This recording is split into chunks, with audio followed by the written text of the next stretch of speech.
episode 71 of Coffee and Co-Read, your source for all things literary with Catherine and Kristen, where we believe there's nothing better than a hot coffee and an awesome book. Join us for our virtual book club where we take one book a month and dive into all the drama, adventure, and romance we can find. Hi, Catherine. Hey, Kristen. So we are starting a new book this week. It is one of your favorites. I don't know if you want to announce it. Yeah, so we're doing Crooked Kingdom. So we did Six of Crows, I don't know when, in the past. One of the months we did Six of Crows, right before the show came out, I think. The second season of the show. Mm-hmm. Possibly? Anyway. Yeah. But yeah, so I just love this duology anyway, and I know that, like, the first book really ends on a cliffhanger, and I kind of feel like Kristen would never read it if we didn't do it on the podcast. No, that's 100% correct.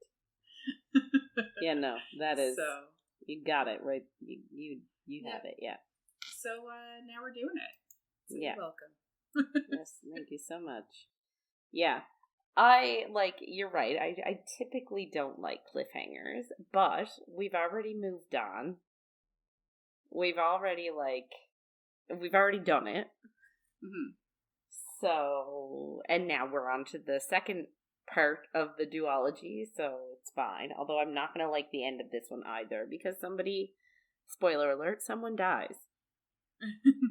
And I really don't like it when someone in the main, I don't like when someone dies. Yeah. I get that. Give me all the side character deaths, but don't take away from, don't make me love a character and then kill them. Yeah. I can't deal with it. I got nothing. Yeah. Sorry. No. I love this duology, I think mostly because of Inej. I also love Kaz because he's actually really similar to a character in Throne of Glass, in that, like, you're reading the book, you think you know what's happening, and then they have like 5 million things calculated behind everybody's backs and the reader's back, and you're just like, when did they do this? I guess they don't sleep. Yeah. I love that. I love that in Throne of Glass series, and I do like it in this book too. I guess I do love that this is, essentially these are heist books. Mm-hmm. Right? Essentially it's oh, we're going on a heist. And then that's the book. The whole, when they add the, political intrigue and stuff into it, I'm a little wah. But, I mean, it is what it is. I am happy to read it and get sort of the closure from the cliffhanger in book one. Mm-hmm. But, didn't bother me that much. So, not that it didn't bother me, but, you sort of told me what was going to happen a little bit. Not enough to spoil it, but enough to, help me live my life. Yeah. Well, if I didn't tell you, you would have just looked it up anyway. So. Yes, no, you're right, 100%.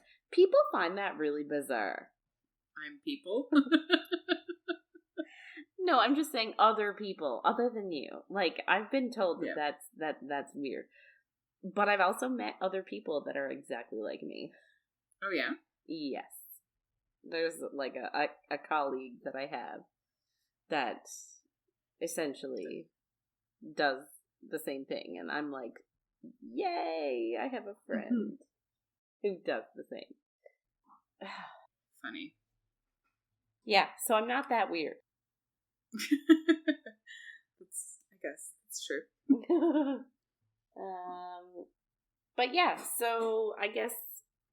So, Six of Crows is 100% a heist book. In that book, Kaz and the crew go to the ice court to try to get Boyobul. Can't remember his name completely, but I thought that was it. And then when they get there, they like magically basically make it to the scientist's lair, and then this scientist is dead. So they take his son, Kuei, and they bring him back with them, and then they're going to do the change for $30 million for this kid, basically. Mm-hmm. But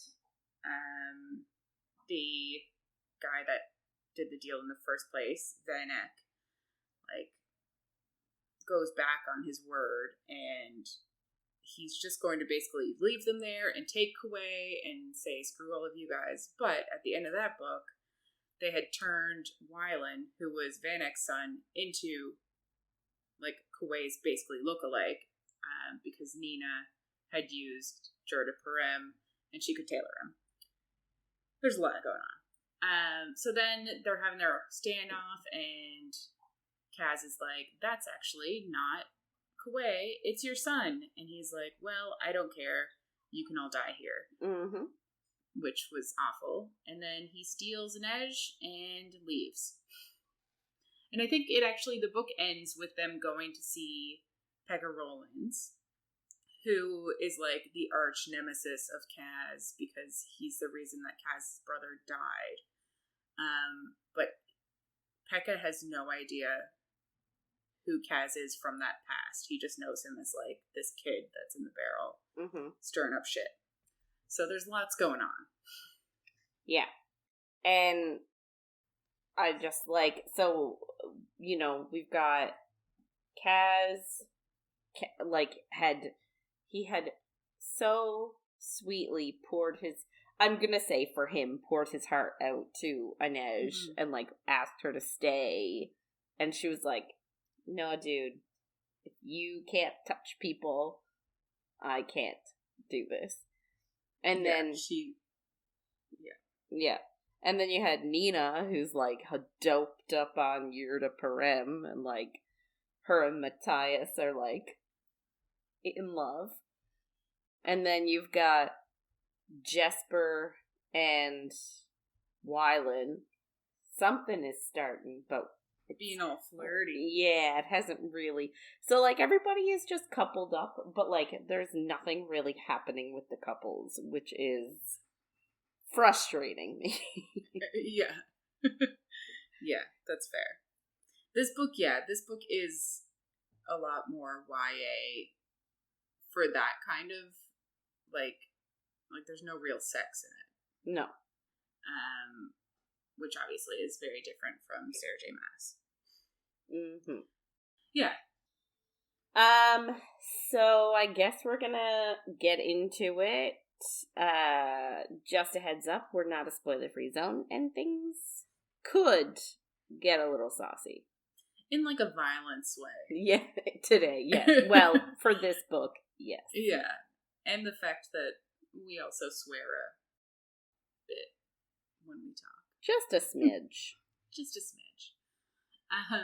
So, like we said, we're doing Crooked Kingdom by Leigh Bardugo. We've already done 2 of her books, so we're not really going to get into her bio, but she does have a trilogy, this duology, and then another duology that are all based in, like, the Grisha-verse, which is this Grisha-filled world. Mm-hmm. And they're all kind of related and have through characters through them. But you can kind of jump in almost anywhere, I think. I haven't read the second book in her other duology, so I actually don't think you could start with that one because it would probably give away way too much. But anyway, not the point. We're reading chapters 1 to 8 of Crooked Kingdom today. And kind of like Six of Crows, we start with somebody completely random's point of view. Not completely random, but it does kind of feel like it, especially since the last book ended with like Inej being taken. Yeah. You're like, what the fuck am I reading? No, you're right. It totally comes out of left field. And like, I totally forgot who this guy was. Oh, yeah. Yeah. I don't think you were necessarily supposed to remember, but it's like the first book also did this, and then it was a real like 180 because you met the guy, you were in his head, and then he's like basically left to die. And you're like, oh wow, okay. So this one starts with Redvenko, and he was indentured to Councilman Hode. So in the beginning of Six of Crows, he was the one that was in the like Grisha workshop when I forget his name now, but the guy in the beginning of the first book, when he went in to go look for the Grisha Anya, this guy was also there as a Grisha. But I'm guessing that he's still indentured, so he still owes money. But like everybody that was there was told to basically wait by Anya, I'm thinking her name is. And basically they all were left to die because they were just paralyzed by the command and just standing there waiting. So I guess Redvenko still has an indenture to Councilman Hode's like estate, I would assume. Right. Because I'm assuming that Councilman Hode died. I can't see how they could have saved him, but who knows? Maybe he did. Not the point. So Redvenko's saving up money to pay off the indenture, and he's currently like taking jobs sailing, so like controlling the wind to help captains like get through storms, or to like get their sails done quicker so they can make more money, that kind of thing. So he's going out on a sail today, and he's a bit skittish because like a bunch of Grisha have apparently been going missing lately, and he thinks that they've been taken by slavers to be sold. So can I just need to clarify something. Yeah. So obviously in Ravka, the Grisha are like revered, brought into the second or the first army? Second army. And they're like trained and like they're sort of, sought after for their powers. Yeah, like if you were poor and found out you were Grisha, you'd live a much better life and you'd have everything at your disposal type thing. Because that's kind of what they were saying in the So, in the rest of the world, like they're in Kerch right now. Mm-hmm. Do they? Obviously, they don't do the same thing, but like, is it just if you're Grisha, you're normal? Is it like, are you sold into slavery? Like I'm just trying to get the context of where the Grisha fit in culturally in other parts of the world. So Fjorda hates their guts and thinks they all need to die and kills them. Yeah. I'm pretty sure.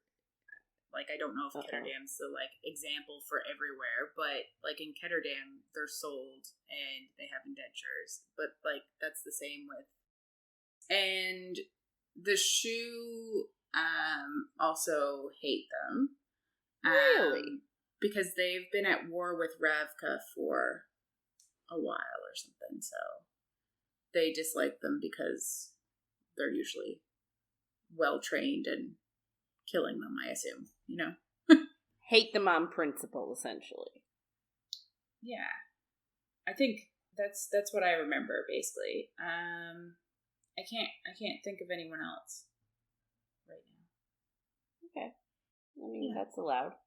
Yeah. I think Novia Zim, but I don't remember how they feel about them. Basically, I think Ravka is like the best place to be a Grisha, but I guess it depends if you read the trilogy Shadow of Bone, but there was a civil war between the Grisha in that book, and that's kind of what Redvenko is saying. He's like so close to being able to go back to Ravka, and he says like the young king is apparently handing out pardons easily to everybody that like fought on the losing side of the civil war. And he kind of thinks about like while he was in the Civil War, he like brutally murdered former Grisha that he was friends with, civilians, and even children.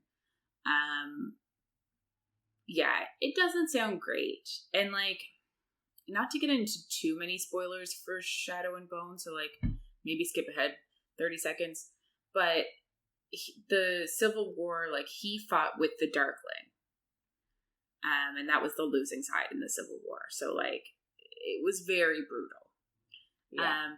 But anyway, the King Nikolai now needs soldiers, so he's basically pardoning all the Grisha and letting them all back in.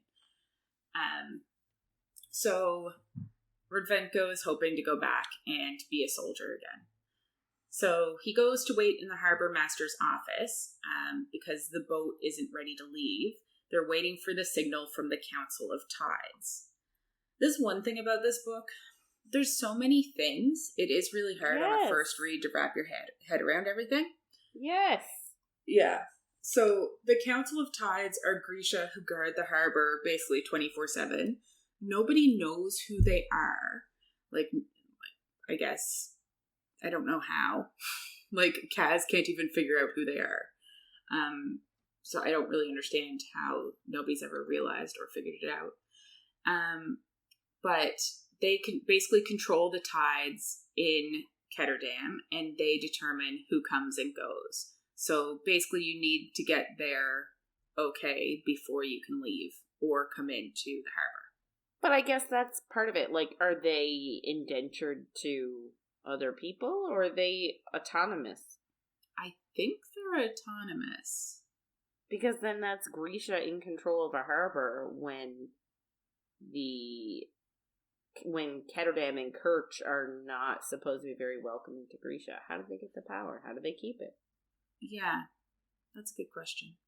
I don't remember. Maybe they are indentured to somebody, but I can't really remember. I haven't read far enough ahead, and I didn't look it up for today. Sorry. It's fine. I'm just like, I'm also taking advantage of the fact that you've read this a million more times than me, and can clarify things for me that I have not yet. No, and yeah, that is the thing about, like I said, there's so much that happens and so many little things that are just mentioned, and you're like, wait, what? Like, they're brought up earlier and then brought up again, and you're like, yeah, I didn't pay enough attention to that earlier. And sometimes they're brought up, like, cross-book. Yeah, that's true, too. Like in this instance here, talking about the Civil War. You wouldn't know anything about that unless you'd read Shadow and Bone.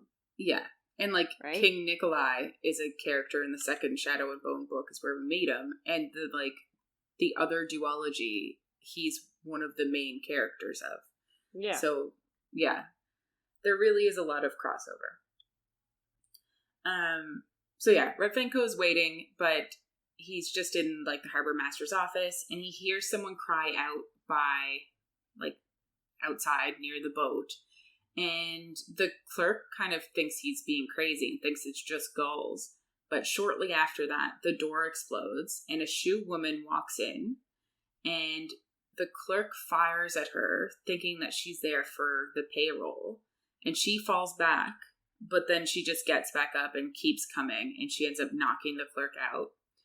And Rodvenko realizes she's there for him, and he fights back, but then the entire wall behind him just disappears, and he's grabbed from behind and brought into the air. And he says there's a shoe man holding him, and he has wings. And, like, that's not a thing in this world. Like, people don't have wings, even if they do have what they call the small science, which is Grisha magic, but they don't use the word magic. So, like, this is a very odd thing to happen. Somebody flying. Yes, somebody to have wings. Yes. So then we go to Wylan's point of view, which is good, because this is the shit we care about. Not that I don't care about Rodvenko, but I mean, I am very curious about this rando with wings. Yeah. Well, they come back. They come back. Yay. Are they good or bad? I'm not telling you anything. Whoa. So Wylan's point of view, and they're doing a job tonight, and he's acting as a server, and he's super nervous. He's just so funny. Yeah, I also think Wylan is useless at these sorts of jobs. Yeah, he's actually way better at explosives than I thought he was going to be. Yeah. And like sciencey stuff, but he's just like, I'm reading it and I'm like, dude, you should know better. What are you doing? But I guess that's the point. So he's kind of thinking about it. They've been back in Ketterdam a week, and he still looks like Kuei, and he's still not really used to it, which has to obviously be really hard to look like a completely different person than you grew up looking like. So his job tonight is to take orders and to listen to Smeat's conversation while he plays three-man Bramble. Kaz is currently dealing, and he's not wearing his gloves.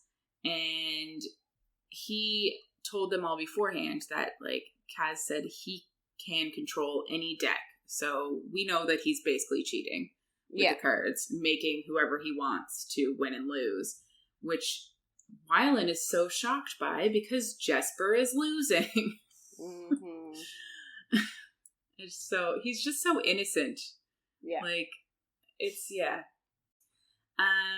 So the whole thing is Kaz needs Smeat to stay at the table until after the like dealer shift change and basically until midnight. And Inej's life is on the line. So Van Eck gave them 7 days to bring Kuei to like trade for Inej before he said he was going to start torturing her. Nina is currently there looking hot as all hell, and she's sitting on this Smeat person's lap and basically like feeling him up a bit and like flirting with him. Which Matthias didn't love that part of the plan, but Kaz says that Smeat never cheats at cards or on his wife. So, like, he's not actually going to do anything with Nina, but he is being very, like... suggestive. He's being very handsy, too. Like, he's... Yeah. And, like, it's not... He's not a great person. Like, sure, he doesn't cheat on his wife, but only just... I mean, I don't know, man. I think being handsy qualifies as cheating. Well, Is he, like, hauling her up the stairs to a private room to, like, get it on? No. However, is that a requirement for cheating? Yeah. It's... like, anything past second base is cheating. Yes. Maybe he and his wife have an understanding. Who knows? Maybe. Yeah. So he's basically mansplaining cards to Nina and pointing out how bad Jesper is playing. But then he tells her playing cards is nothing to his business. Because she's like, oh, you can keep all of this straight? It's amazing. And he's like, it's nothing like my business. You're like, ugh. But he says one of his clerks didn't come back from holidays. So now he's shorthanded. So hearing this shocks Wylan, and he spills champagne. And you're like, dude, you're so bad. I love you. You're cute, but you're so bad. Mm-hmm. Smeat gets mad and says, ugh, this is not great. And he says that's what comes of hiring foreigners. Because he's currently in Kuei's books. Yeah. So not only is he basically cheating on his wife, but he's also racist and a piece of shit. So... good man. Good man. I mean, are we surprised they're pulling a job on him? Yeah, no.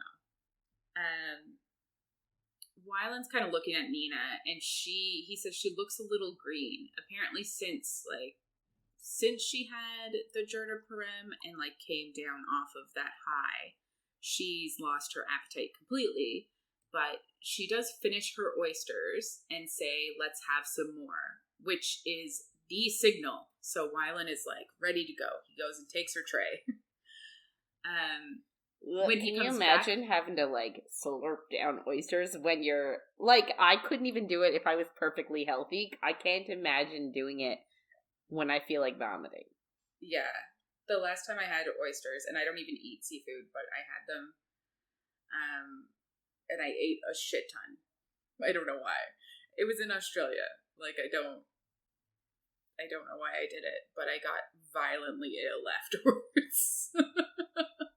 So I don't think I could do this. Yeah. So when Wylan comes back from the kitchen with another tray, the dealers are changing, and Smeat is getting ready to leave. He basically comments that both he and Jesper are done because Jesper has no money left. But, like, that's exactly what they don't want. They want him to stay at this table so that they have eyes on him, so that they know that they have time. Yeah. For their job. So Jesper asks how much for his guns, and Smeat is interested. He's been eyeing Jesper's guns all night, so he says that he'll front him the money, and they haggle on it and end up on agreeing on 6,000 krug. And then Wylan yells no. You're like, Wylan, what are you doing, baby? Please go home. Like, he's paying way too much attention to what is happening. Yeah. Like, I know he's supposed to listen, but, like, you can't cut in when, like, the adults are talking, basically. I'm like, you can't do that. And, like, Smeat is pissed. He's like, the help isn't supposed to speak. Like, you don't have any, but it's also like, you're not supposed to have any investment in this random person playing. Like, anyway. So he basically runs into the pantry after Kaz, and he tells him that he's worried about Jesper's guns, basically, because he knows how much Jesper loves them. I understand where this is coming from, but Kaz knew exactly that this was going to happen, and he's like, oh, that's a good amount. He'll be able to play all night. I'm not worried about him having to, like, leave now. So, like, he knew this was going to happen all along. And Wylan, it finally clicks with Wylan that, like, Kaz had planned this, and Kaz says he controls the game or he doesn't play, which is, like, 100% Kaz's motto, which I kind of love. Wylan kind of thinks to himself again, like, why is he even here? Because, like, he's so out of his depth, and he's not really this type of person to be pulling jobs and all of that. But then he thinks of Inej, and, like, she's saved his life multiple times, and, like, even if he were to leave, he'd want her safe first. He also needs the money, and then he thinks that there might also be a tall, lanky reason that he stays too. So that's cute. So Kaz and Wylan leave, and they meet up with Matthias, who says that the lights upstairs went off an hour ago. So they're basically in front of Smeat's house, and I guess Matthias is just the watch guy here. So they break into the front door, and they're greeted by giant dogs. So Nina stole Smeat's whistle and hid it in an oyster shell, and Wylan then took that to the kitchen and then pocketed the whistle. So now Kaz has it, and he's using it to call them off. So the dogs were the only thing that they couldn't get around, so they did need that whistle. And they also kidnapped and killed the clerk to figure out the commands for the whistle. So that's interesting. When I started reading this, the only thing I could think of was, shit, how are they gonna get the whistle back on his person? Yeah. Because, like, how did Nina explain her absence? Nina gone? She went with them, didn't she? No. Oh. She stays with Smeat. Oh, okay. Never mind that. Yeah. But even still, I'm like, how are they going to get it back on his person? Yeah. It is, it's, like, all thought out. It's wild. So yeah, they get in the house, they settle the dogs down. His office is on the his office is on the second floor, and he just has it left unlocked because he's not worried about anyone getting past the dogs. And Kaz just makes a note that, like, in houses like this, the families generally sleep on the third floor. Or I think Wylan thought it or something. Yeah. But just interesting. We then figure out who Smeet is. He's Van Eck's property manager and lawyer. So they're trying to save Inej. So they are looking to find out if there's any other properties that Van Eck owns that, like, aren't, like, out there under his name. So if there's any under Wylan's name or under his new wife's name or anybody else, because, like, they need to know all of his properties so they can hopefully find Inej. Kaz then tells Wylan that there are apparently 2 places under his name. One's a printing press, which is a very obvious dig at him not being able to read. Mm-hmm. And the other is a private island, Ely Comedy, something like that. I don't know how it's pronounced. But basically, it just has an abandoned amusement park on it. And Wylan just thinks, like, a useless place for a useless son. And he's just, like, so hard on himself. But it's because his father is really also very hard on him, yeah. Yeah.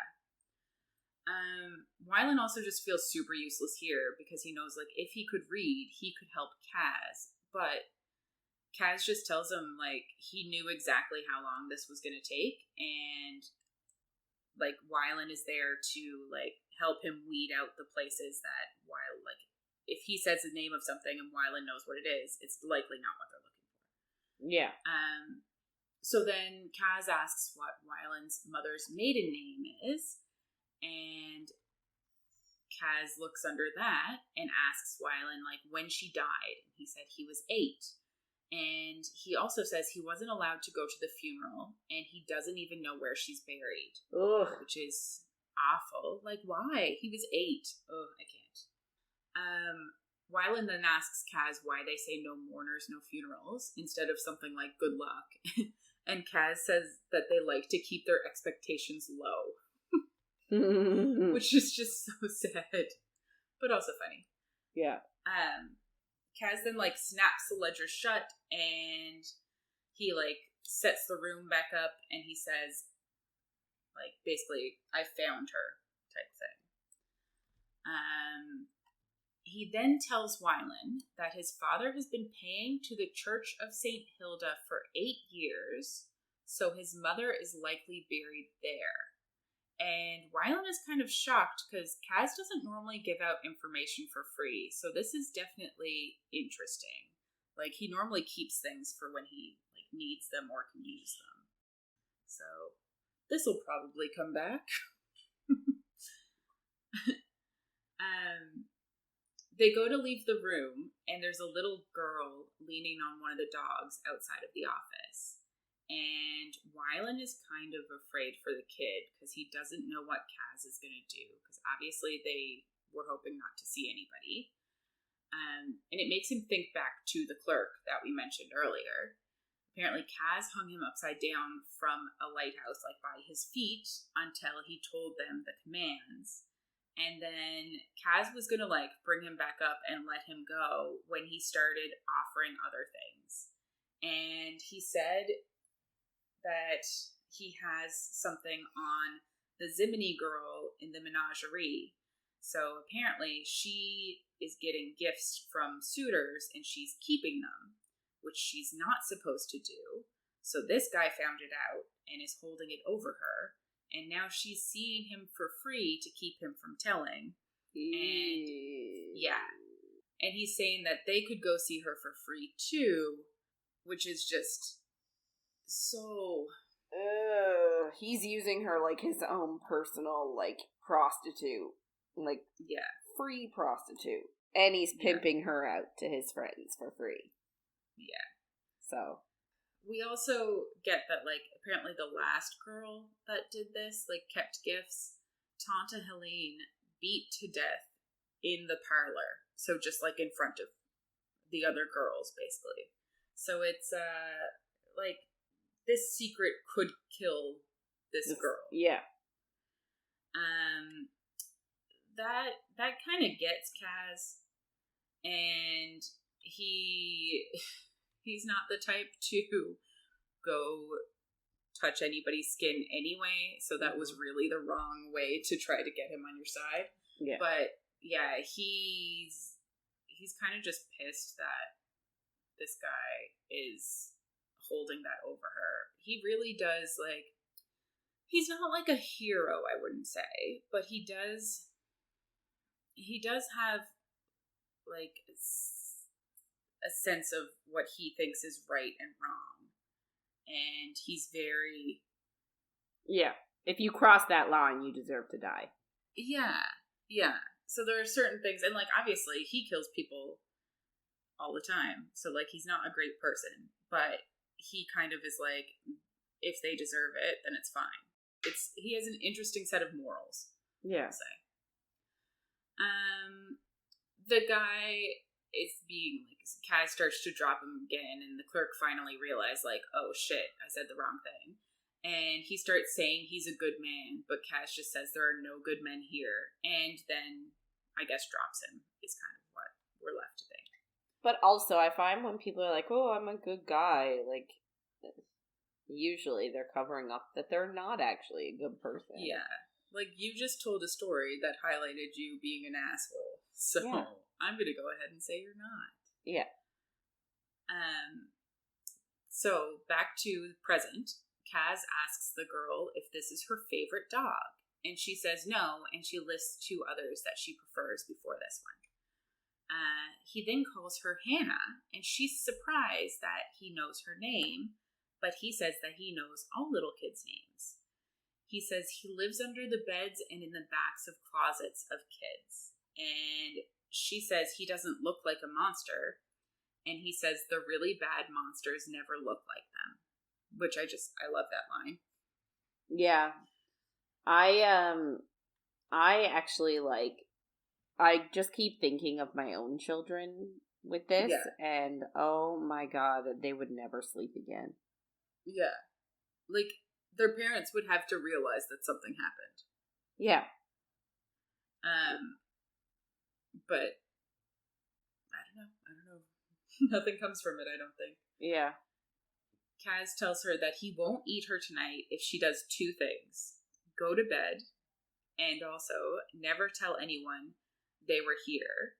And if she does tell anyone that she saw him, because I think Wylan's hiding, he'll slit her mother's throat and then her father's. Then he'll cut out the hearts of all the dogs and save her favorite dog for last, so she knows it's all her fault.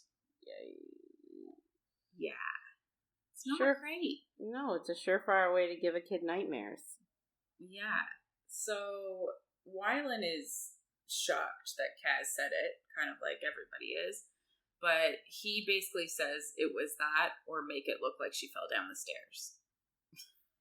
And basically kill her. Yeah. So, like, I guess this is better, but it's also lifelong trauma, I'm sure. So, they leave the house, they lock it up, and they hear Matthias make a bird call, and Kaz says, right on time. And he, like, messes up his hair, and then they turn a corner, and he slams right into Smeet. And we jump over to Matthias' point of view, and he's watching as Kaz, like, plays his part well.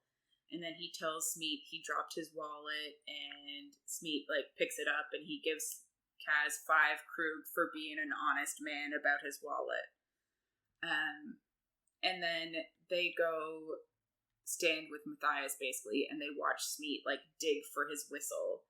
And Matthias kind of thinks he has no idea when Kaz got the whistle back on Smeet during that interaction. Mm-hmm. But, like, he watched the whole thing, and he didn't see him. He's, like, so good at sleight of hand that Matthias didn't notice.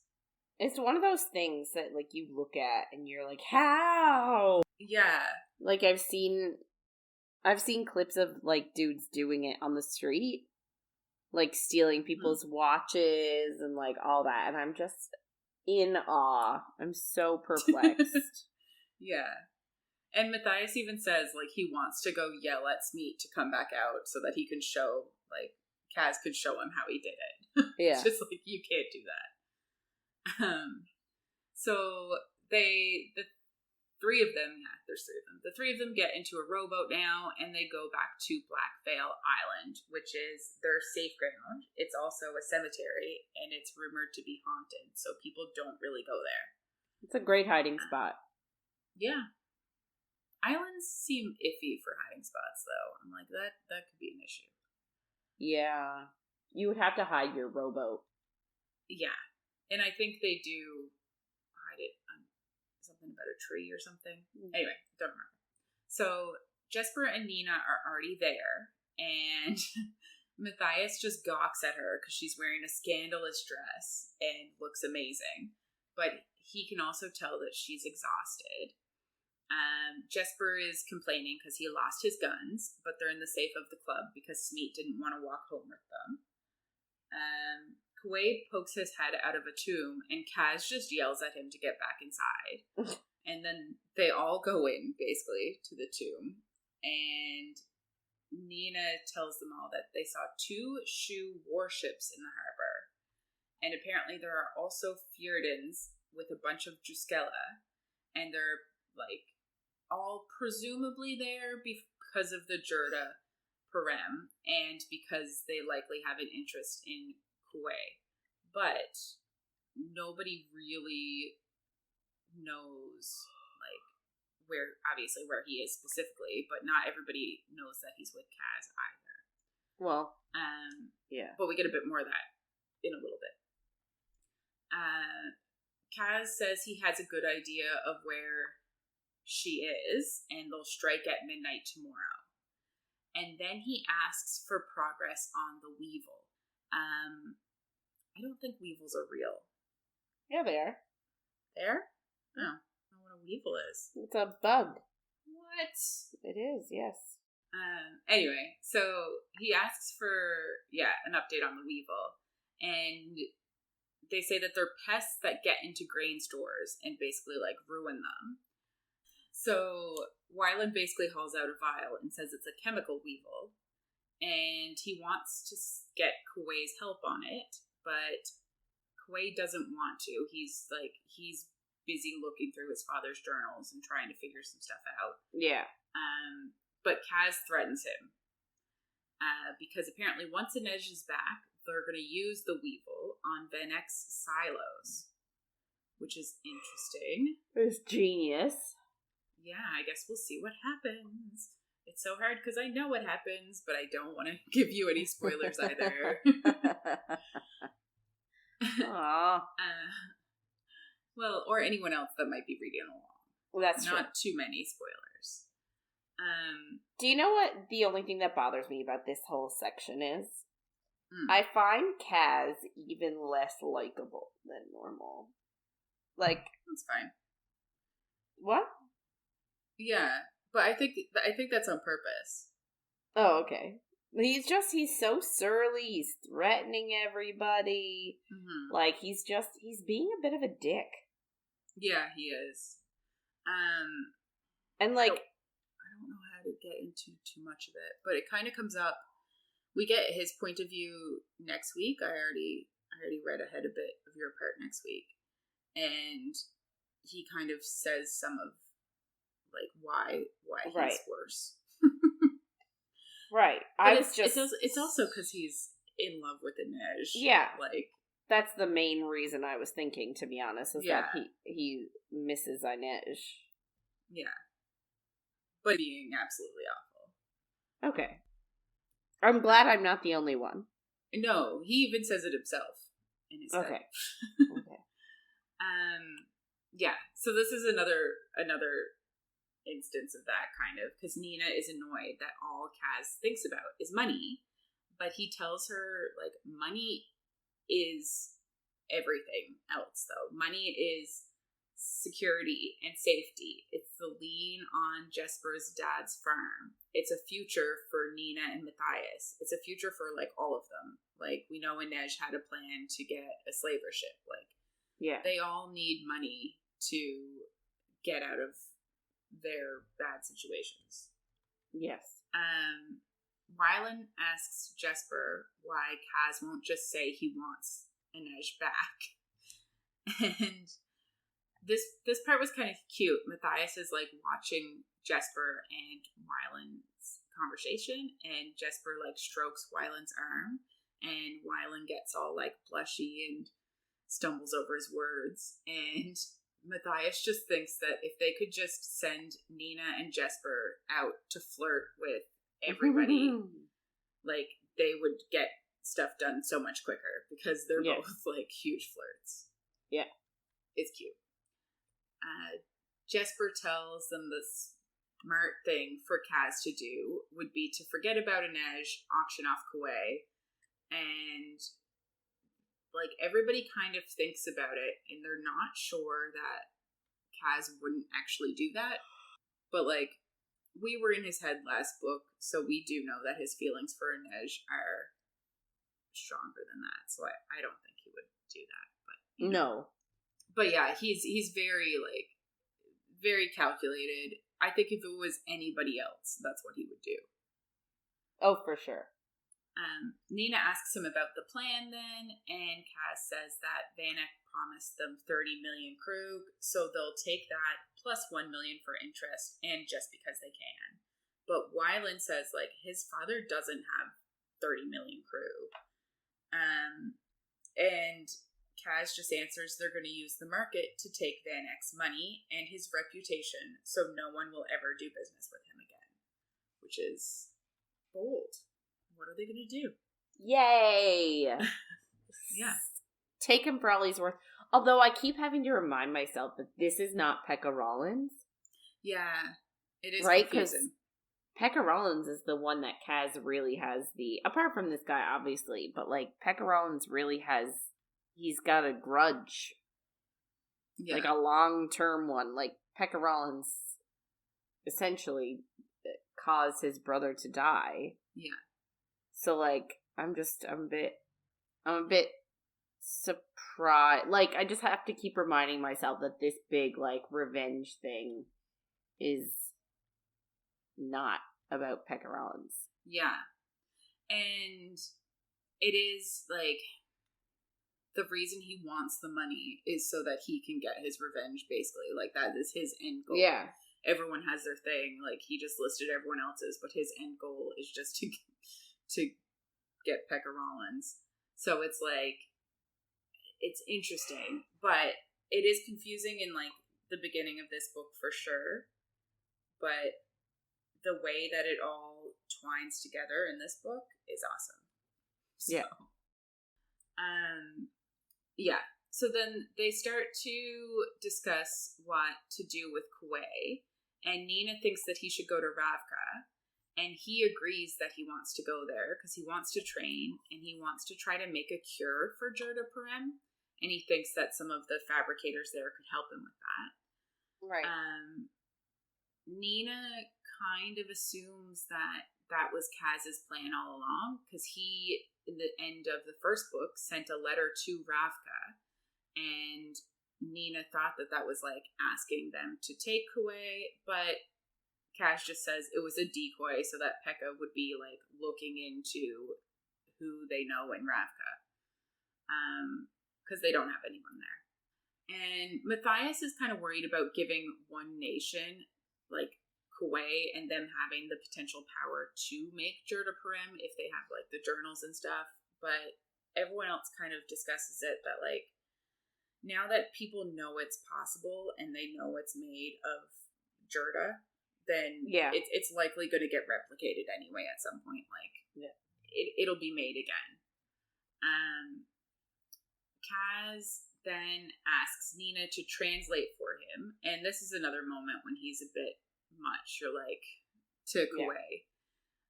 But he tells Kuwait basically, like, Van Eck assumes that he's going to go to Ravka, so, like, all ships going that way are being searched, and no one can tailor him, obviously, unless Nina takes parem again. And, like, she's obviously not going to do that. And if he doesn't want to go back to Fjorda, his choices are to either go to Novia Zem or the southern colonies. Kaz then tells him that his sole goal is to keep him away from Van Eck, and he's not against using a bullet to do that. You're like, my God. I think Nina even says that she's not gonna like translate that, but then he says, like, they'll take him to the southern colonies, and from there he can do whatever he wants. Like, if he wants to go to Ravka after that, he can figure it out. Yeah. Then Kaz is like, they need to go over the plan for tomorrow night. The only advantage they have is surprise, so they need to use it to their best ability. Because obviously they need to get Inej. Roddy and Speck show up then, and I think they were both on the boat on the trip to and from the ice court, but they were obviously not part of the heist itself. Correct. Without Inej around, obviously it's hard to get information. But Roddy and Speck are kind of like playing Inej's role while she is captured. So they say that the Shu have set up their embassy.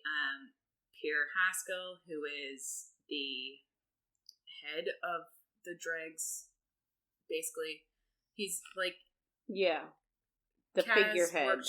Kaz worked for him, but Kaz did all the work. Yeah. He's pretty antsy now because Kaz isn't around to run everything, so things are falling apart. They also tell them all about the attack that we saw in chapter 1, and they say that, like, this group isn't connected to the ice court job yet, which is interesting because, like, Pekka Rollins obviously knows that they have Kuwait. But he hasn't told people yet, so. Thank God for small miracles. Yeah. Jesper makes a joke about literally everybody being after them, but we're still in Matthias's point of view, and he kind of wonders if they actually realize how bad it is, because, like, there are actual nations after them. It's not just, like, rival gangs or anything. Like, this is a big deal. They then tell them all that Matthias is dead. He was apparently shanked in the infirmary. And in the first book, basically they left a guy named Muzzin in Matthias's place when they jailbreaked him. Jailbreaked him? Yeah. Jailbroken? Yeah, that didn't work either in my brain, so. To be fair, I didn't read through this section really detailed. I thought he just died of sickness. Oh. Okay. So in the first book, he was really sick. Yeah, they made him look sick. Yeah. Yeah, so that he'd be in the infirmary. And then Matthias left. But then now, I guess fake Matthias is still in the infirmary. But they kind of assume that Fjorda went and are the ones that killed him. Right. And that Fjorda thinks that they killed actual Matthias, not just someone pretending to be. Matthias obviously feels guilty that somebody died in his place, and he's also like, what the fuck? Yeah. But then we get one more piece of information. Somebody is looking for Jesper, and Kaz kind of assumes it's a creditor, but the stranger claims that he's Jesper's father. Bum, bum, bum. Wild. So we jump over to Inej's point of view, and she's currently wiggling through a tiny vent. So she woke up, I guess, after the whole battle, blindfolded and bound in a tiny room, and she, like, gets her blindfold off a bit, and then she, like, goes around the room to try to figure out what is there. she can't get her ropes off of her. But she does find a vent there, the one that she's currently in, but she's thinking back now to before. So she knows all she needs to do is get out of the ropes that are binding her, and she can leave through the vent and hopefully get somewhere else. Yeah, like it's a really tiny vent. Like she said that nobody else would be able to get in there. Mm-hmm. Yeah. The only time she actually sees the room is when she's eating, and then a man named Bajin, who is Van Eck's new wife's music teacher, just not, interesting, not convoluted at right? all.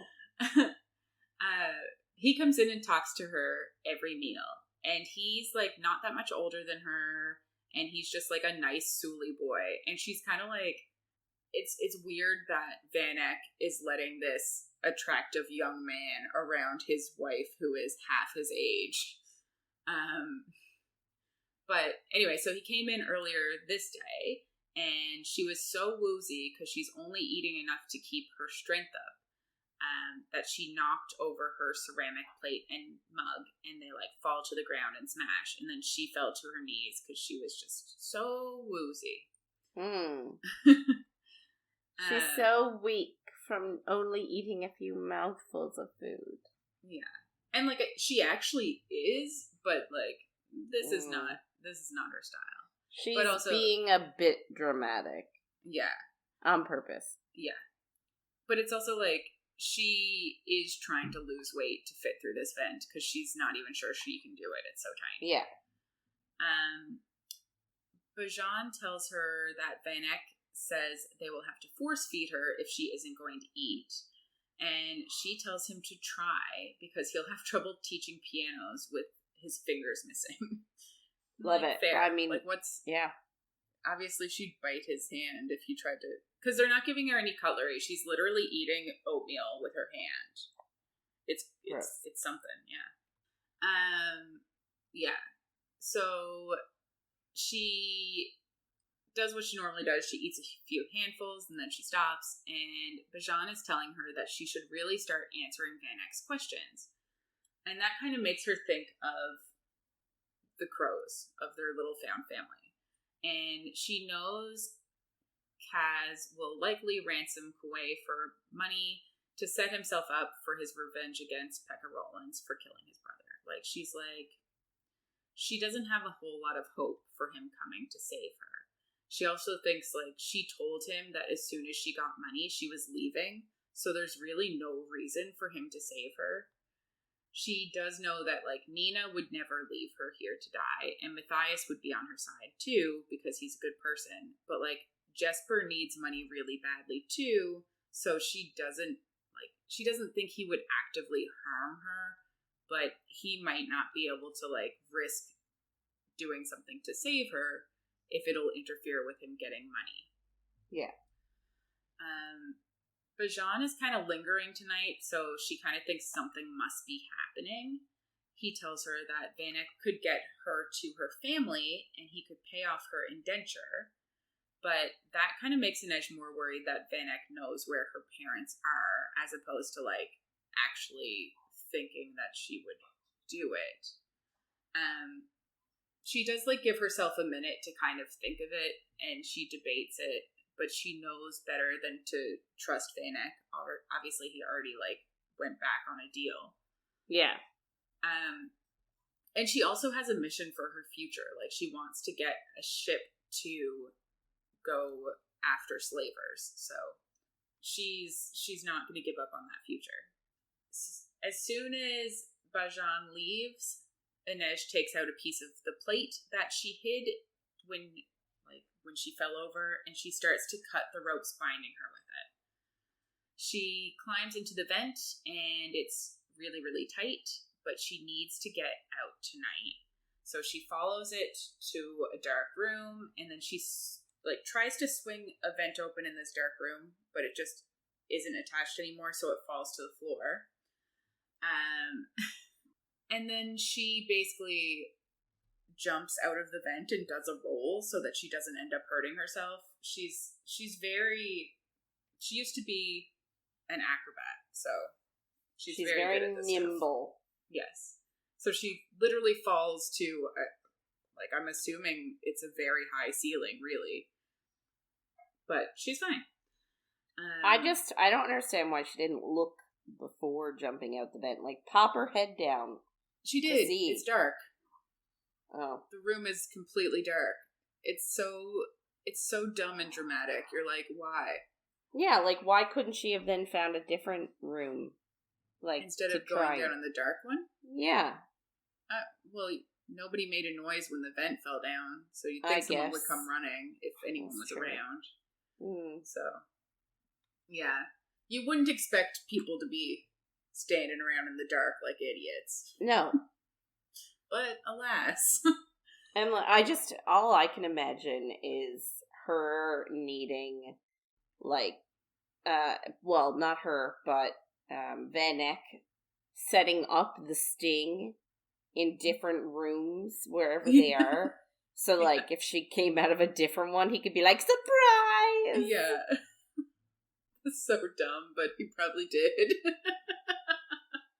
It's like, okay, guys, we're gonna be as dramatic as possible. Basically.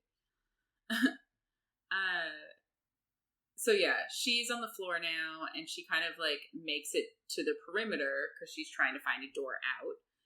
She passes by seats that are identical, and she thinks that she must be in a theater. When she makes it to a door, though, and she turns it and it's locked, the lights come on. Aww. And Van Eck and a bunch of guards are there. And Van Eck says, bring her to me. And so she jumps on the back of a seat, and she, like, runs over the seats and gets on the stage and grabs a stage rope and starts to climb that. But then somebody... smart. Yeah. And she's basically like, she'll stay up in the rafters and then find a way out on the roof. And you're like, yeah, they probably wouldn't be able to get up there. Yes. But somebody is up at the top of the rope and ends up cutting it down, and she just, like, falls flat, which is not great. Van Eck tells her she isn't getting out, like, without his or Brecker's help somehow. And, like, he hasn't heard anything from Brecker yet, so it's likely that she's gonna need to have his help to get out of here. Mm-hmm. Yeah, so he's basically asking where Kaz is, because he wants Kuwei. So Inej is just like, he would never go somewhere that she could lead them to. But Van Eck doesn't believe it, which is just like, I think she's right. Like, Kaz would never go somewhere that she would then be able to tell them, because then, like, if they started torturing her, she would tell them. So, like, they wouldn't hide somewhere like that. Yeah, but I mean, she obviously knows more than she says. Oh, because she doesn't even say anything. Yeah, like, she doesn't know nothing. She has enough. She could probably make some good guesses, I would think. But yeah, like, she obviously doesn't know exactly where he is. Bajin begs her again to, like, tell him something, but she just completely disregards him.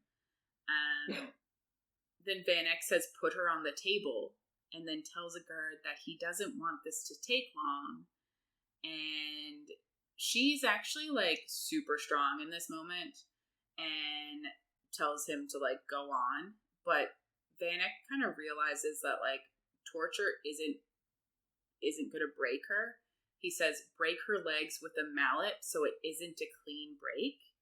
And she knows that if they were to do that, she'd basically be fucked. Yeah. And she actually gets afraid at that moment. And she tells Van Eck that Kaz will never trade for her if she's broken and if she's of no use to him. And, like, she 100% believes that. And it is so sad. This is a very tense scene, though. He is literally about to, like, shatter her legs. Yeah, he ends up, like, moving to the side, because he's, like, swinging it down, and Van Eck is like, oh, wait, stop. And he, like, moves it to the side and slams it into something else. Ugh. Yeah. Yeah, so that's exactly what happens. And Van Eyck tells her that tomorrow night might not go as well as this night did. And then, like, they blindfold her again and basically bring her back to her cell where she lies down and is, like, so fucked up about this. She starts to think, like, she's gonna kill Van Eyck. And, like, she's not usually a violent person. She doesn't like killing people if she has a choice. But she doesn't even feel bad about killing the thought of killing Van Eyck. Bajin kind of tries to tell her he's sorry and he didn't know that they were going to torture her. But she then, like... I swear, I didn't know. It wasn't me. She basically says something to him in Suli that is, like, the worst thing that you can say to another Suli person. It's basically like, you abandoned me. Now I hope, like, the gods or something abandon you. I don't use the word gods, but it's real bad. It's essentially like it's like excising them from the clan of Suli people. Like, you are, like, almost like banishment, but she's the only one that knows it. Yeah. And, like, she told him earlier, too, that, like, maybe he isn't the one that is a monster because he's not there with the hammer and shit, but, like, he's standing by, so he's no better. Yeah. So, it's interesting. Yeah. So he's the one that puts her blindfold on, and then she's kind of lying there, and she has so little hope. And she says she kind of feels like she did when she was in the menagerie when Kaz did end up rescuing her. And she thought that he would again, but now she's not so sure he will. And that's where we leave her. It's so sad. Okay, so moving on to Jesper's point of view. So they are on their way to meet up with this mysterious person that claims to be Jesper's father. And I guess he's explaining to the reader / thinking in his head that whenever the group leaves their little, like, island cemetery hideout thing, they wear these costumes from the comedy Brute. So they're like masks, capes, and veils that tourists and elites wear in the barrel to hide their identities. Because I guess if you go to the barrel, you're doing some shady stuff like gambling or partying or drugs or prostitutes, and I guess you don't want people to know who you are. Yeah. They they used these in the first book too when they went to the Yeah. And I think Inej explained them, or Kaz, somebody explained them, like, as they were walking down the street. They were seeing all these people in the same costumes because that's what they were doing. So I guess they're doing it themselves again this time to blend in, I guess. However, as soon as they get outside the barrel, because the barrel is not the only thing in the town, like, the whole town, Ketterdam, is not just this seedy, like, this seedy outcropping of, you know, everything. Like, there are other things in this town. So, they would look silly in these costumes if they wore them outside the barrel. So, as soon as they get outside the barrel, they take them off. Him and Wylan. So, they were going together to meet his father. He... Just cute. I know. It's adorable. And, like, he actually thinks to himself, because, and I'm gonna get to it later, but he thinks to himself how glad he is that Wylan came with him, and how, like, he wanted him to be there. But he thinks, too, that, like, he misses his guns. Like, I guess the weight of them. Like, they give him comfort and security, and now he doesn't have them. Yeah.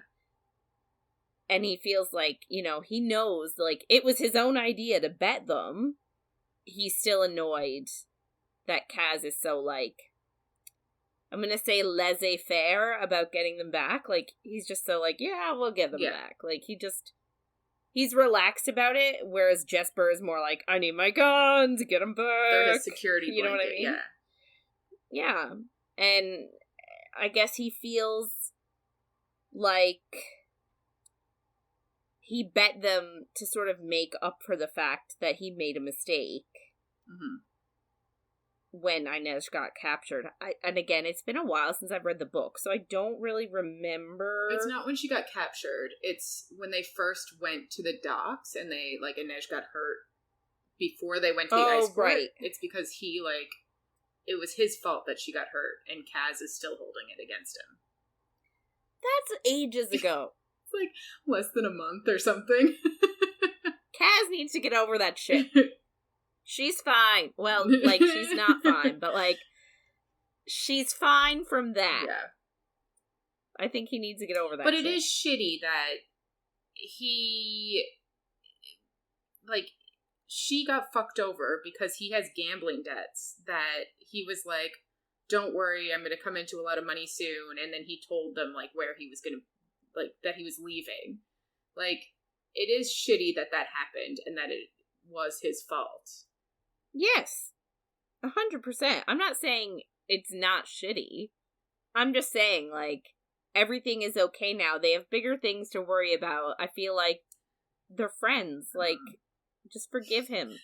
But the issue isn't, it's that Kaz just doesn't trust him anymore. Because he's afraid that he'll do something again. And, like, they're not friends. They're family. I know, Kaz is just being a big poopy head. He just hates everyone right now. He does hate everyone right now. I hope he chills the fuck out when they get Inej back. Doubt it. Okay. So Kaz and Matthias, speaking of Kaz, are actually following them because they were worried that this whole thing was a trap. So they agreed to go meet his father, but they're meeting him at the university since Jesper's supposed to be a student there anyways. And it's like a decently neutral location. Like, in the Barrel, people own, like, you know, it's like seedy parts of town when, like, don't go to that side, that gang owns that location. Like, it's like that, but in the Barrel. But here at the university, like, none of the gangs have ownership, so they feel like it's neutral enough. Jesper also thinks about how his life has changed in the past couple of years. Because really, he was going to school, and him and his friends had gone out for some fun and had gone to the Barrel for a good time, and they went to a gambling parlor, and he played his first game, which, like, changed his life. Like, it only took one game for him to get hooked. Him and Wylan chat a little bit at this point. I guess people, and, like, valid point, people, like, look down on the Barrel as it being, like, really seedy and dirty, and, like, nobody wants to be associated with the Barrel, but, like, they have to realize the fact of the matter is that it rakes in a pile of money, and those businesses do pay taxes to the city. So, like, yeah, it's dirty and seedy, but it's actually part of why Ketterdam is such a, not that I know from firsthand experience, but, like, why the city thrives in the way it does, and why they have so many elite, and why, like, it is a decently rich town, because you have these seedy places that are paying taxes. So, like, Wylan's dad, Van Eck, like, he thinks that all these people are, that have businesses in the Barrel, he thinks that they are, like, sponging off the backs of hardworking people because they don't have legitimate businesses. But then Wylan's like, they're still paying their taxes, so, like, you know what I mean? So, yeah, Jesper then, like, tells Wylan, like, you know, you didn't have to come with me, but, like, secretly he's like, Please stay with me. Please Yeah. stay with me, please. He really does not want him to leave. And, like, I can see why. Because can you imagine, like, literally not seeing your father in a couple of years, knowing that his home is about to be taken from him because you have a gambling problem, and then having to run into him? It's like, it's not a meeting I would want to have. No. Him at all. Absolutely not. So yes, I would be like, please come with me. But anyway, so he wished that Inej was there because he actually thinks that Inej would, like, be the one person to understand why he didn't want to meet up with his father. And, like, I don't really understand why. Like, apart from Inej just being an understanding person, I don't really see the comparison because she was pulled away from her family. Like, I don't know. I think if she had the chance to go back to her family, apart from Van Eyck offering it to her, like, I think she would absolutely be like, yes. She is, and I don't know if, like, we've gotten this, but she is wary of seeing them again because she feels so changed, and the things that she's done are so against the character that she used to have. She's almost afraid to see her parents again, too. So I kind of feel like they must have, like, talked about this before.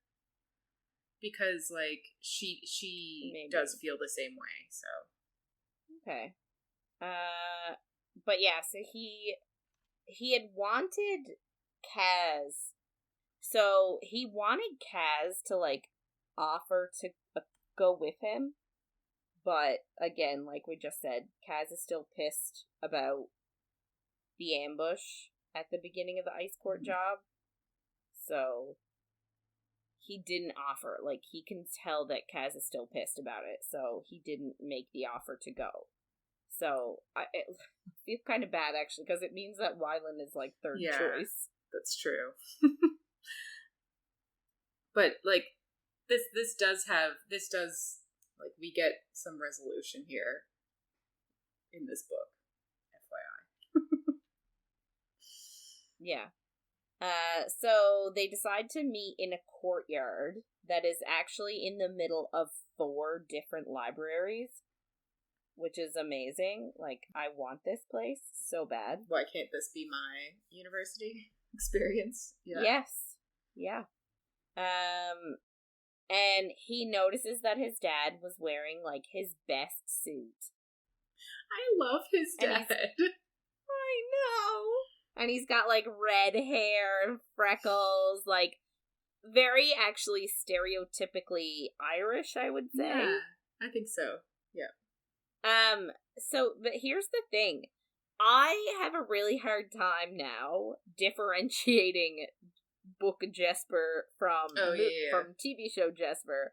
So, like, for me, it's actually really weird to hear that his dad is, like, really fair skin, freckles, red hair, blah, blah, blah, knowing that the actor that plays Jesper in the show is someone of color, and it's just really, like, wonky in my brain. Yeah, I can get that. Yeah. But I love TV show Jesper. I do too, and they did an amazing job. 100% agree, but it's just funny because, like, obviously, I read this part of the book too, but I didn't it didn't stick in my head what his father looks like, so I am also picturing him as the actor, but I'm like, his father is just a lanky version of him. Yeah. Anyway, so they hug, like, he finds his dad in the courtyard and they hug. And his dad tells him that he thought that he was dead. He thought Jesper was dead since the university told him he wasn't a student there anymore. And he hadn't heard from him. So he was like, oh my god, my son is dead. So he came. And Wylan suggests, like, how about we go for lunch and talk and whatever. I'm secretly thinking in my head, how are they paying for lunch? Is that bad? That is the first thought in my brain. How are they going to pay for lunch? I guess his dad's going to pay for lunch. Because nobody gives Jesper money. No. Jesper's dad is sort of like, yeah, okay, but then he says, like, what's going on? Because the loan for the farm is coming due soon. So I guess he took out a loan on his farm, and he has to have it paid back soon. And then out of nowhere, a shot rings out and hits near their feet. So they're being shot at. And Jesper sort of, like, immediately, like, springs into action, gets his dad into hiding, and it's hilarious, because his dad honestly, like, makes a comment to make it seem like he thinks that getting shot at in this city is just par for the course. Like, oh, this city! Yeah. Like, of course we're getting shot at. It's like, he doesn't think that it's because of Jesper at all. He's so sweet. It's so cute.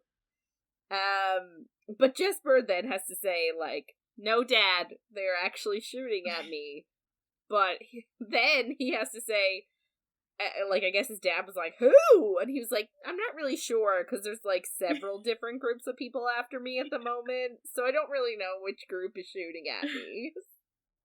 Like, can you imagine telling your dad you're a criminal? No. Like, this is the way he finds out? I cannot. It's so funny. Like, funniest scene where you're still getting shot at and could potentially die. Yeah, it's true. So, like, they're pinned down. I imagine they're, like, behind a little fountain or something. And Jesper really, he can't tell how many there are. They're, like, on a roof and the sun is hiding them. So he only has one pistol on him, and it's not his pistol. Like, it's not one of his guns, so obviously he's not as confident in shooting it. He really doesn't think they can get to the exit. But Wylan knows of another way out, off of, they're calling it the reading room. So Jesper tells Wylan to get his dad there, and tells his dad, like, just trust me, and, like, just go, make a run for it. So Jesper, like, is taking cover behind a fountain. And he ends up shooting up in the direction of the bullets. Like, he's just trying to essentially bide time for his dad and Wylan to make it to the reading room and to make it to cover. But then Jesper just gets shot in the shoulder. Yeah. Which is fun. NBD. Yeah, but it's funny, though, because he does treat it like it's no big deal. He's like, yeah, I was shot in the shoulder. It's fine. Yeah. He was like, oh, it stings. He's like, oh, it's so painful, but I can use my hand, so who cares? Yeah. Like, he's just like, oh, this has happened before. Like, it's just funny. He's so nonchalant about the fact that he was shot in the shoulder. Yeah. So Wylan, like, yells at him and throws something to him. Or, not to him. He sort of says, Jesper! And he throws something in the air and yells at him to shoot it and get in the fountain. So he does, like, very instinctually, because it's Jesper, he, like, shoots it, gets in the fountain. So, like, it's this, like, crazy acid bomb, and it covers the shooters. So, like, way to go, Wylan. I know, coming in clutch. Like, genius. Well, like, this is what he should be doing, right? He shouldn't be pretending, like, no one should get him in acting. No. He's not going to be in the next play, that's for sure. No. Anyway, so Jesper, like, hops out of the fountain and runs into the reading room with Wylan and his dad. So this scholar is trying to keep them out. But Jesper points a gun at him, and he's like, okay. They run into the rare books room, and they pass a girl named Madeline or Madeline or whatever. And she actually, another funny part, she recognizes Jesper and reminds him that he's supposed to take her out for breakfast. So, like, here she's trying to get a date, and he's, like, running for his life. Yeah. He's like, yeah, I'll call you. Yeah. I'm assuming that they slept together and then he never Yes. called her back? It was kind of that kind of vibe. Yeah, that is definitely what happened. Yeah. So they get into the reading room, and Wylan reveals, like, a secret passage behind this really big wall map. Apparently he used to go in there with his tutor and found the passage. He explained that it was a way for professors to get home, avoiding angry students who were pissed about their grades. Are you jealous? I'm so jealous. Like, I don't have to worry about students more so. I have to worry about parents. Yeah, but, like, if true. I had a secret tunnel entrance and exit that I could use to avoid all that, I totally would. Yeah. But the exit comes out at a nearby, like, print shop or something like that. So Jesper's like, so they go in the passage and they start walking down the little passageway, and Jesper's thinking about this adventure that they just had, and I think we've spoken about it before, how, like, being in these kinds of situations, these life or death situations, sort of gives him, like, adrenaline and gives him a buzz of excitement, and he really likes it. Mm-hmm.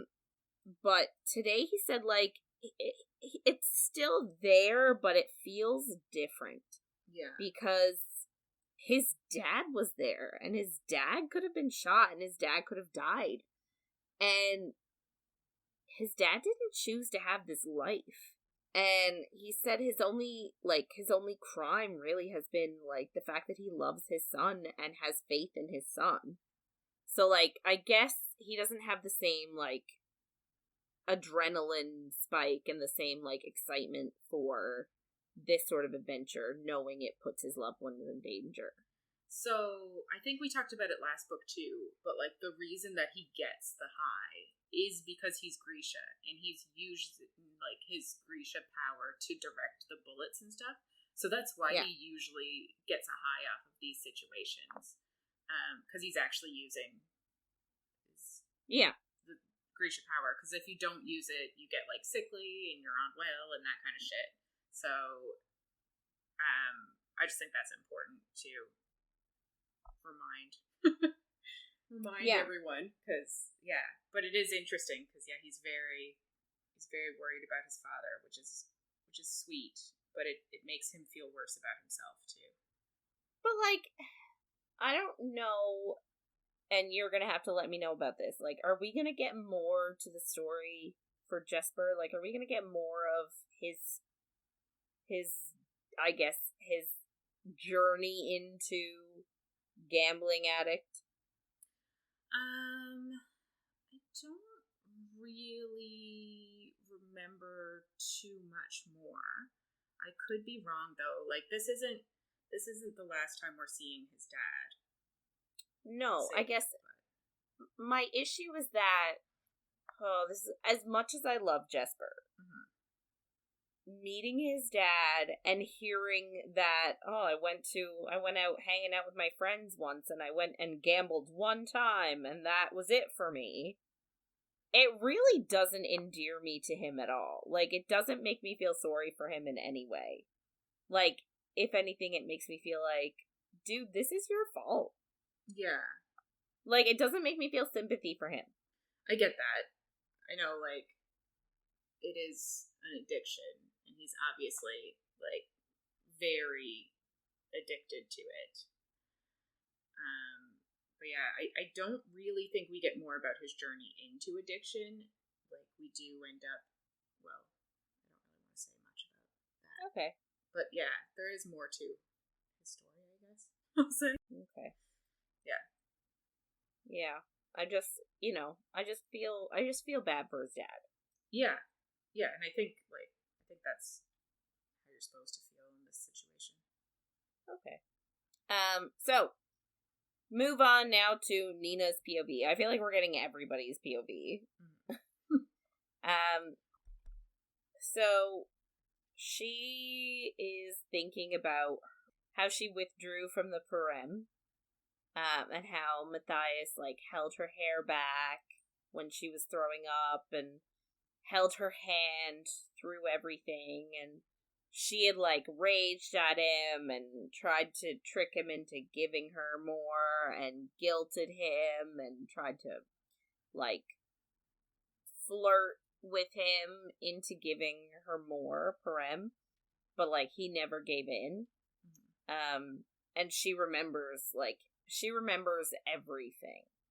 So, we are, like, it's really unfortunate because the last book, Nina was such a cool, confident, like, amazing character, and now we see her, another person, like, slide into addiction, and now, like, everything about her circles around her either trying to get parem, trying to, convince herself she doesn't want it, or her trying to, like, ignore her need for it. Like, it's all consuming in her brain now.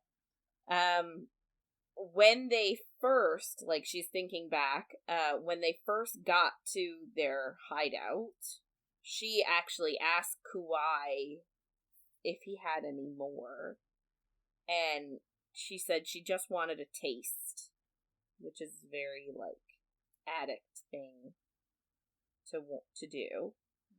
But he didn't have any. Apparently he gave everything he had to Matthias.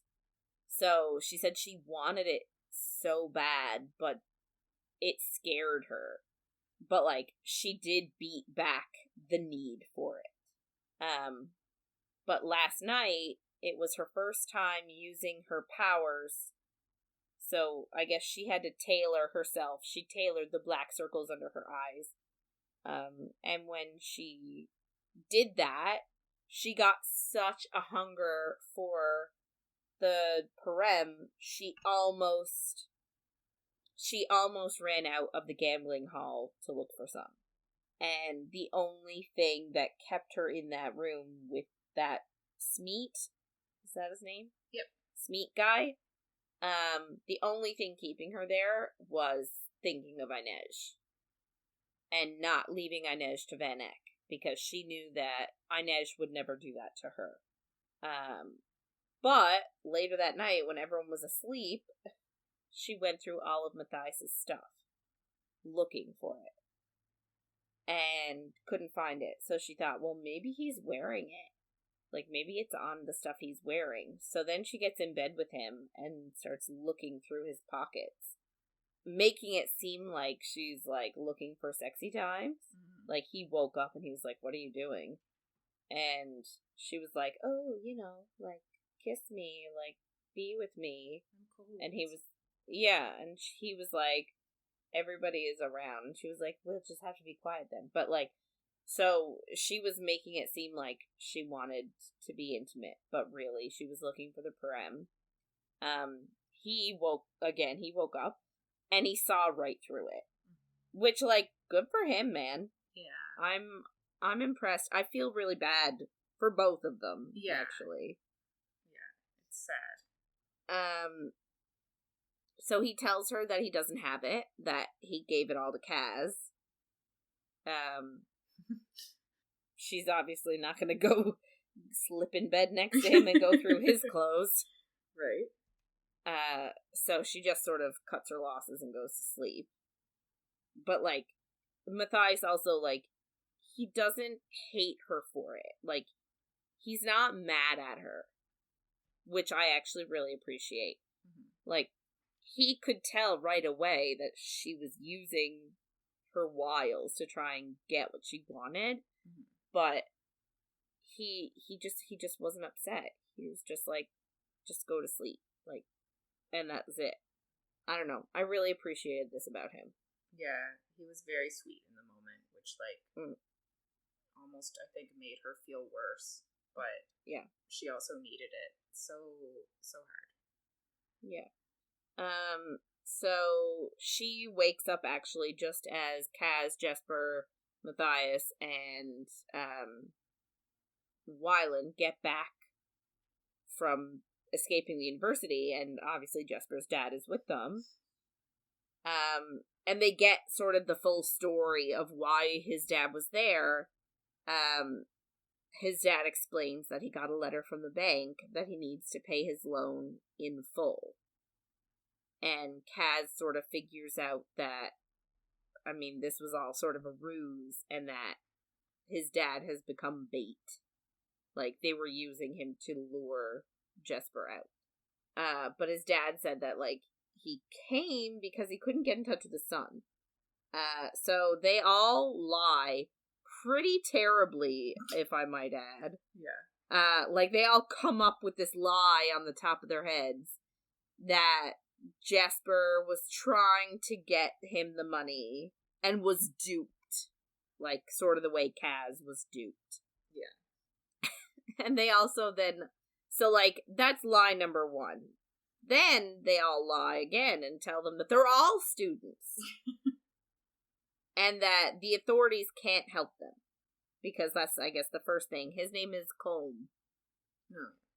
The first thing he asks is, why can't we get the police involved? And they're like, oh no, we can't. The police don't care. Which is true. And, like, that is true. So that's not really a lie. But anyway, so his dad, essentially they just say, you need to, they ask him where he's staying, and he's like, oh, I'm staying here. And they're like, well, get rid of that hotel. You're not staying there anymore. We're going to switch hotels, and you're not allowed to leave the hotel. Which is like, sounds terrible. To have to stay in a mediocre hotel and do nothing and not be allowed to leave. I would get so bored if I had nothing to do. So, like, obviously his dad doesn't want to do that. So he suggests to Jesper that they start over somewhere else. He was like, I don't care about the farm. Like, how about you and I just go? Like, let's just get out of here and start somewhere else. But Jesper says, no, like, we can't. And he says it's because he doesn't want his dad to lose the farm. Because she, quote unquote, is there. And I'm assuming it's his mother. And, like, I don't know if they mean her spirit or if she's legit buried there. I mean, they didn't get into it. I kind of assume she's probably buried there. So Jesper sort of pleads with his dad to let him make this right. And Kaz asks for 3 days. And he says, like, 3 days, and then I will get you money and safe passage out of Kirch. And the dad actually agrees to this. Which blows my mind that you, an adult, are letting a bunch of 16 and 17-year-old people handle this. Like, that's how old they are. Yeah. But, like, clearly, Jesper's gone off to university. Like, he's... I don't know. When I went to university, I was basically an adult at that time. I don't know. Is he older or... I don't know. I just, like, for me, it's just an issue of I can't imagine a world in which a 35 to 40, maybe 45-year-old person would say, hey, dangerous situation, sure, kids, have fun. Yeah, but he doesn't really know how dangerous it is. They were just shot at! But he thinks that's just because of where they are. He thinks that's the way this place is. I wouldn't say, like, I'll do it myself, but I would insist on being involved. I would need to help. Yeah. As the adult in the situation, I would not be able to say, yeah, I'll just go sit in my hotel room. You guys got this. Yeah. I would need to be like, no, put me in. Like, whatever you guys are doing, I need to help. Yeah. But that's just me, I guess. I can't comment on that at the moment. Okay. So he does agree with this 3 days thing. But he tells Jesper, like, okay, in 3 days, we're gonna leave. Whether you have the money or not. And Nina, like, is watching all of this, and she feels really homesick. Because none of them have, like, loving families to go home to except for Jesper. Like, Nina was taken from her family at a really young age, doesn't even really know who they are. Kaz obviously has no family left. Wylan's dad is actively trying to, like, kill them. Matthias is, like, he's not allowed to show his face in his homeland again, and, like, they are all convinced he's dead anyway. Mm-hmm. So, like, and so Jesper is really the only one that has a loving family in his life, and, like, someone that actually, like, cares about what happens to them. Anyway, so it just makes her feel, like, homesick, but homesick for a home she doesn't have and has never had. Anyway, so his dad leaves then, and he leaves with, like, a couple of Kaz's guys that are gonna bring him to his new hotel room. And Kaz gives Jesper his guns. So he went and got them for him. Yay. And yeah, Jesper was like, oh my god, this is so nice of you. Like, he was really happy. But then Kaz says, a shooter is useless without his guns. So, like, it was not a loving gesture at all, and that really brings Jesper down. Yeah. So that night, they head out to fill out, to like, complete the next phase of their plan. So last night was, I'm going to call it phase 1. Tonight is phase 2. So they approach by boat, and apparently it was Nina's job to use her Heartrender powers to take out 4 of the guards. She wants them, they need to all be taken out at once and quietly. But she is real nervous about it, because all she can think about in her brain is how easy it would be to do it with the parem. So she's, like, Jesper is with her and is waiting for her, like, okay, the guard's coming, time to knock him out, like, come on, let's go. And so she's trying, but she can't harness her power to knock, I guess she's doing it 2 and 2.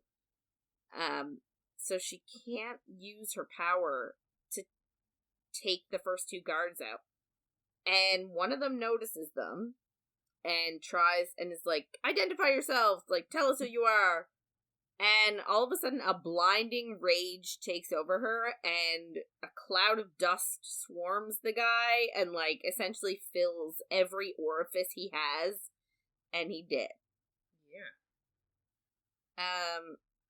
First guy's dead. Second guy falls to his knees with her power, but she can't knock him out, so they just hit him over the head. Okay. It works. It does. And she sort of can't believe that she has manipulated dust, because she's not supposed to be able to do that. But I don't understand, because I thought in one of the other books, or maybe in a conversation, we had talked about how if they can manipulate the small signs, they should be able to do all the small signs. They just focus on what they're most talented at. I think it's within, like, the colors of their things. So, like, I don't think it's, like, you can't do everything. She can only do, like, organic body things. Right. Like a Fabralki or whatever they are. They can do inorganic matter. But, yeah. I think, like, she could do heart rendering, she could do tailoring, she can do all the stuff that goes under that banner. Okay. Because the other ones are elements, so, like, she can't manipulate elements either. Okay. Well, anyway, she feels that way. This is something that a fabricator would be able to do. I am not a fabricator. I should not be able to do this. So she actually doesn't even think it's her at first. She thought it was Jesper. Jesper's like, no, dude, that was all you. Because he is a fabricator, technically. Yes. So switch to Inej point of view.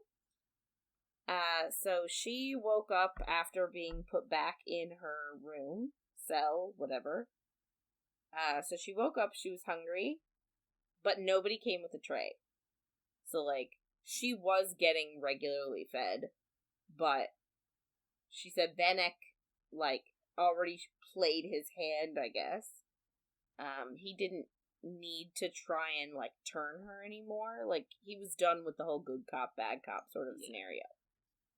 And he knew that he had her leverage. Like, he knew that threatening to damage her legs is the right thing. So she looks up at the vent that she snuck out of the first time, and it's bolted shut again. So she's assuming they intentionally left it loose for her the first time, and they've bolted it shut. Then, so she makes a plan to talk. So she's like, I'm gonna talk. But she plans to reveal useless safe houses. And she's gonna lead them all over Ketterdam to give Kaz time to do what he needs to do. Because she knows that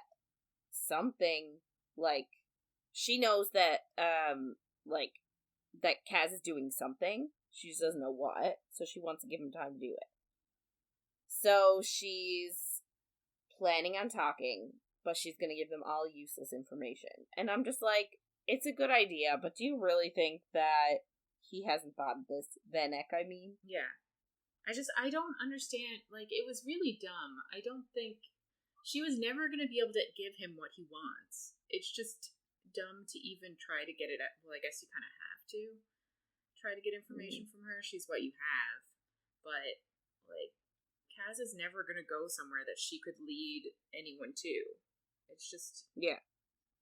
Anyway, so Bajan returns after, like, all day, and he's got 6 armed guards with him, and she says, like, he doesn't look happy anymore, and she doesn't know if Vanek is, like, treating him like shit because he didn't get the job done, or if it has something to do with the curse she put on him, or, like, or if, like, he knows what's about to happen and isn't happy about it. She has no idea.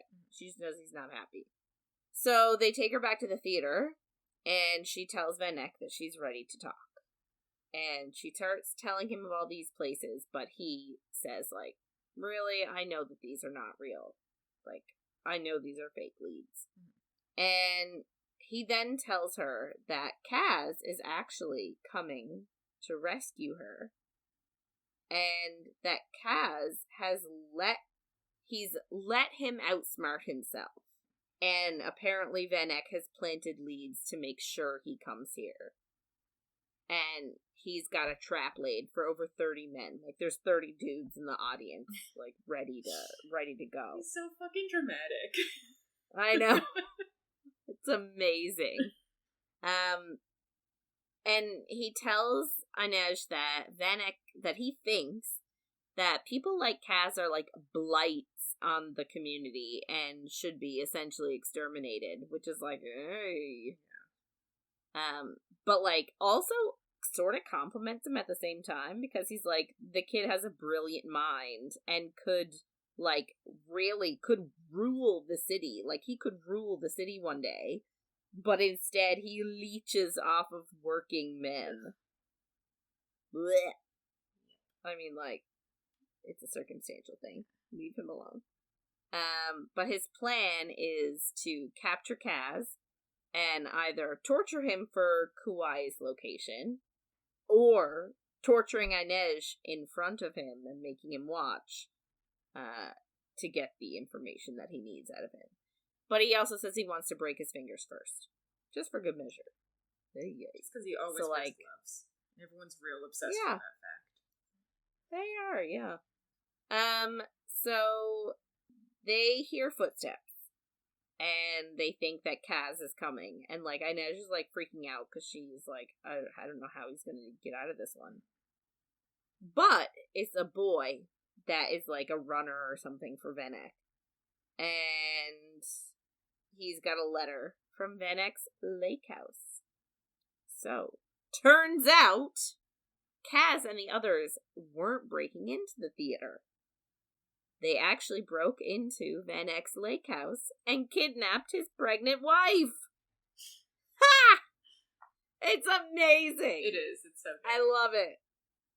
Because Van Eck was so, like, smug thinking that, like, he had outsmarted him, and he really did not.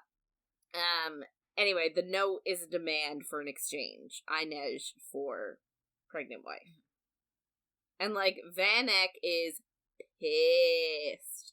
And, like, he sort of makes a motion that he's gonna, like, torture Inej just to, like, get his anger out. But Inej is like, go ahead. See what happens to your pregnant wife if I'm hurt in any way, shape, or form. Like, she's got her, like, sass back, and I really love it. I do, too. Yeah. So, like, Inej is, like, loving her life. So, skip now to Matthias' POV. So, apparently, according to him, Alice Van Eck, the pregnant wife, is annoying as fuck. I kind of just love this part, because it's so ridiculous. So they figure out, like, Kaz actually figured out super quick that Inej was being housed at the theater, but he was also making it apparently super obvious that it was a trap. So instead of doing what Van Eck thought he would do, which is break in and try and get Inej back, he went after, like, he found out where he was holding his wife, because his wife was not living in his, like, main house that's in his name. She was tucked away somewhere else. So they went after her when Van Eck was focused on the theater and defending the theater. So they went to the house, broke in like clockwork, took Alice. She went right along with it, like she was like, oh, hello! And just like walked out with them. Because she's dumb. She's not very bright. Rocks. And so they got back to the cemetery, and then she realized that she'd been kidnapped, and now she wouldn't stop crying. So Kaz is like getting annoyed at the crying, and essentially like threatens the others, and is like, find a way to shut her up, or else. Yeah. And he doesn't, like, so Wylan sort of comes to her defense and is like, dude, she's scared, she's really pregnant and uncomfortable, like, leave her alone. He obviously doesn't want Kaz to hurt her, but Kaz is, like, annoyed and pissed and doesn't want anybody to, like, push him right now. Yeah. So they get some of Nina's fancy, expensive cookies and let Alice have some. And then they ask her about her stepson, which is Wylan, which is hilarious. Like, he's right there. And she's like, oh, he's so talented. Isn't it Jesper asking because he just wants some dirt? Yeah. I love it. Yeah. I think it's the cutest. Yeah. So yeah, she says he's super talented musician studying at a school and that he's always been nice to her. And I'm like, nah, it's not true. Like, you have been told a lie, maybe this will lady. come up in the next few chapters.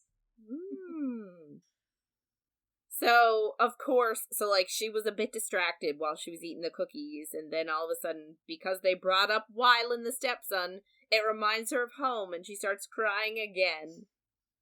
So, and she's like, I want my dogs! Like, I could just see her with, like, those annoying little lap dogs.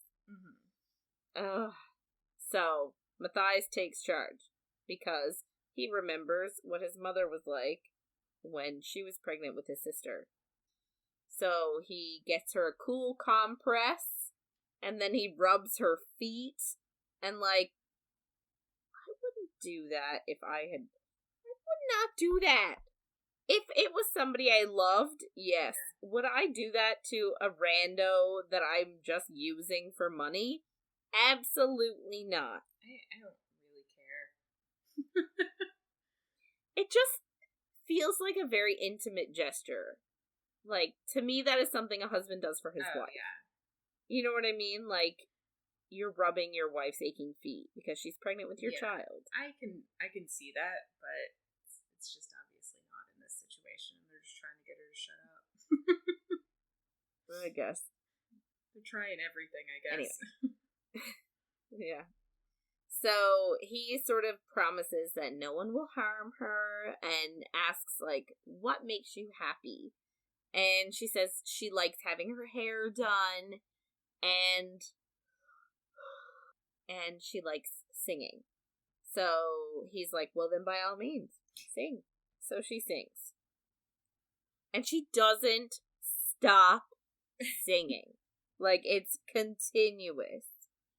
And she falls asleep eventually. But, like, they even say she's, like, singing in her sleep. Like, it's brutal. And apparently it's not great singing either. It's a little tone deaf. So after she falls asleep, it's up to Nina and Matthias to head to their positions, I guess, for the meeting place. Like, they're going there already. Matthias knows that Nina isn't well, and he also knows that giving Kaz the parem was the right decision, because, like, he knows that when she was kissing him the other night, he would have given her, like, anything she asked for. So the fact that, like, if he had it in his possession, it would have been hers. So that's why it's a really good thing that Kaz has it all. So him and Nina make their way into town, because I guess they're meeting on, like, a bridge or something like that, so they have to get to, like, these positions around the bridge. And he asks her if she's alright. And she's like, yeah, of course. And he says, well then, like, why did you wear a wig the other night when you were at the gambling hall instead of tailoring herself? And she finally admits to him that she feels different. And it felt painful to try and do the tailoring. And he asks, well, let's practice. Why don't you compel me to do something? Because that's what a heartrender should be able to do. So she tries to make him kiss her, but she can't do it. So then they head to a costume shop and pick up an order of 200 costumes. And then they start to just distribute them on the street. And they're telling people it's a promotion for new gambling hall, the Crimson Cutlass. And they get to the bridge, I think, that they're supposed to be, like, watching, for the next morning. And Nina's, like, mad at him. Mostly because she thinks he's treating her like she's fragile, but she's not.